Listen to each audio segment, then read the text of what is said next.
Oh, don't cry. Don't cry. Hey, you guys. So, you see the title, you know what today's video is going to be about. Before I get into it, if you don't know who I'm talking about, this video is going to be an update on my ex-boyfriend who I had on my channel many times last year. He struggles with addiction and he's been in and out of prison 12 times. I will link all of his videos in the description box down below. Last year, I let everyone know that he did violate his parole, he relapsed and was rearrested. So today's video is going to be an update on where we're at today and what's going on with him.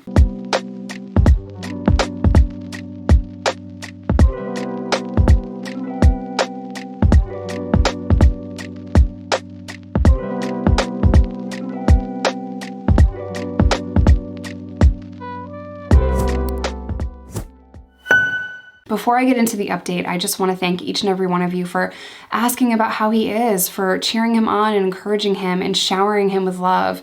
That means so much to me. When you guys love the people that I have on this channel as much as I do, that means everything. Just your words of encouragement go so far, and I can't even thank you guys enough. From the bottom of my heart, thank you so much for encouraging everyone that I have on the channel, being kind, and not only cheering on myself and my guests, but other people in the comment section down below. So again, thank you so much for all of that. That love and kindness does not go unnoticed ever, I promise. The last Randy update was last year he was rearrested, right? So I have not talked about him in 2020 very much, but as most of you know, I was in New York trying to help a friend get into treatment. Randy is that friend.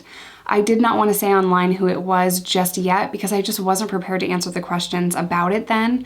And when you're in the middle of it, I would have cried all over Instagram. So I didn't want to say exactly who just yet. So when I was telling you guys online, a few of you speculated that it was Randy, and you're right. I just didn't want to say the name just yet because I just, like I said, was unprepared to answer questions about it since it was still an ongoing process. To those of you that ask me if I'm trying to force him into treatment, the answer is no. You can never force anybody. I can't drag him there kicking and screaming. So let me just back up a little bit here and give you guys a timeline. He got out March of 2020 off of parole, a free man. And that was really exciting. And he got out in like the beginning of March. The end of March, he overdosed. And it was a very scary thing. Scary for his family, scary for everyone, all of his friends. It was after that that I realized I needed to distance myself a little bit. And I called my friend Jen and I said, I'm giving this to you, girl. She has every certification known to man, and she's been working with Randy tirelessly to provide harm reduction resources for him. Clean supplies, hygiene products, and Narcan. Well, a couple of weeks ago, she called me crying and she said, girl, I don't know what to do. I don't know how to help him.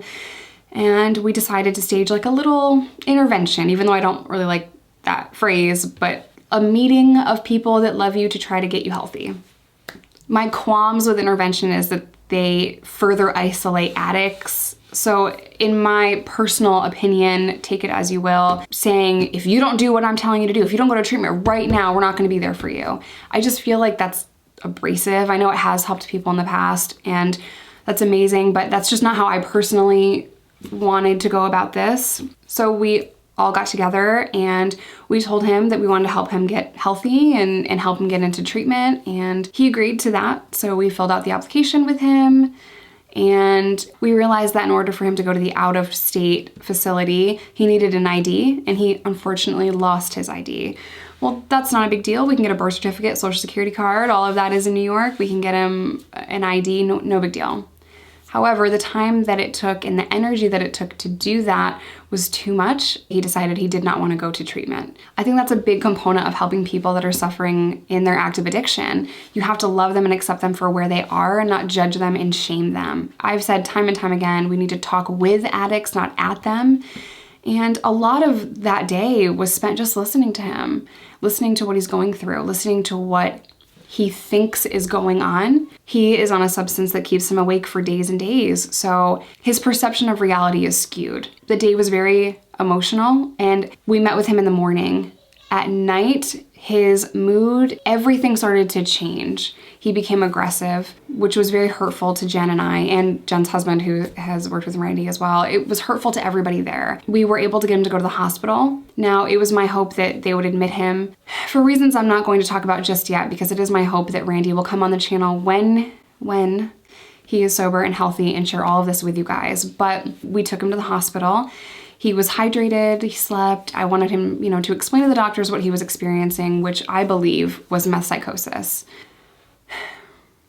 The doctors agreed that it was meth psychosis, and that frustrated Randy so much, obviously. But I believed that after sleeping for 5 hours in the hospital and getting hydrated, that he would be able to better articulate what he wanted, and I thought that the conversation was going to be a little bit more clear. However, that was not the case. In the hospital, he was very twitchy, very jerky in his movements, because even in his sleep, he was fighting, and that was tough. He was fighting his body in his sleep. So that was a difficult thing to watch. Just because he changed his mind and did not want to go to treatment, that does not mean that we are going to turn our backs on him. If he calls today and says, I want to go to treatment, we'll do everything we can to get him there. We did make sure that his family was trained in Narcan, and they have Narcan on hand just in case something is cut with fentanyl. We made sure that he has clean supplies, and for now that is really all we can do, because he is not willing to go to treatment, and that's okay. As disappointed as I was that we weren't able to get him to go to treatment right then and there is still hope. I have to have hope that he will wake up and ask for help. I have to have hope that he will be okay. It is my hope that him and his girlfriend decide to go into treatment together or separately. I want help for both of them. I want to put in here my advice on helping a current addict that is struggling. When you're helping somebody that's in active addiction, the focus is on that person, so make sure you take care of yourself as well. Help them with positive things. Let them know that you're there for them unconditionally, but you will not enable them. Be firm, but fair. And if it is taking a toll on your mental health, it is okay to step away. It is. The loved ones of addicts go through so much. So please know that you matter too. It is also my advice that you talk with them, not at them. There's a lot of stigma and shame around addiction. And that can be very difficult, because as a recovering addict myself, I know how difficult it is to pull yourself out. And I wish that I had people around me telling me that I could do it. So just let them know that they are so much stronger than they know. They can pull themselves out, and you will be there to help them every step of the way. Again, if it ever gets too much to handle, it is okay to walk away and take care of you, because you matter as well. I would also make sure to carry Narcan with you and go through Narcan training, and maybe go to AL-Anon meetings. It's like NA or AA, but it's for the family member of addicts. I found a lot of wisdom from Al-Anon meetings, and I'm very grateful for them, because they let me understand that I can't be like, I'm not in control of this. I can't scream at them or yell at them. That's not helping. So Al-Anon meetings gave me great insight on how I can better help myself. I went there to learn about a family member, but I walked away with so much more wisdom and so much more peace, knowing that I'm doing everything I can and it wasn't my fault. When I got out of prison, I had been sober a little over 2.5 years, because I was not using in prison. And when I got home, I tried to talk to people that were, still suffering, still struggling in addiction. And I was very abrasive about it. I said, I did it, why can't you? Because we're all different, and there's so many pathways to sobriety, whether it's medically assisted treatment, marijuana, abstinence, 12-step meetings, all of the above. There is no right way to recover. There's so many different pathways.